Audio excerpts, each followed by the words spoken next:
Hello folks. Today on The People's Inventor, we're going to take a look at a wall pot I came up with. Check out this easy installation video. Each pot core comes with built-in drainage, so there's no need for rocks. Add a little dirt. This mix was a bit clumpy, so I mixed it up to get a good base. I decided to split this aloe vera plant. With your plant in the core, add in some dirt and get it nicely packed around the edges. They don't need to be hung on a stud, but it's still good to check for obstacles behind where you'll be drilling. Anchors and screws come with each pot. When you've picked the right spot, you can drill your first hole and screw in the first anchor. With the anchor in place, you can put in the top screw, but don't tighten it down just yet.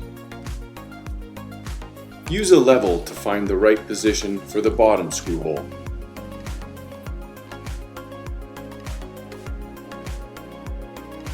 With the second anchor in place, you can tighten down both screws, but not too much.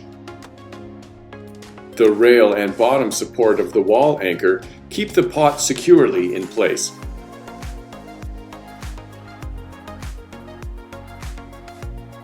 The core component slides into place easily. The shell and core of the pot are easily removed. Moving plants around your home has never been this easy.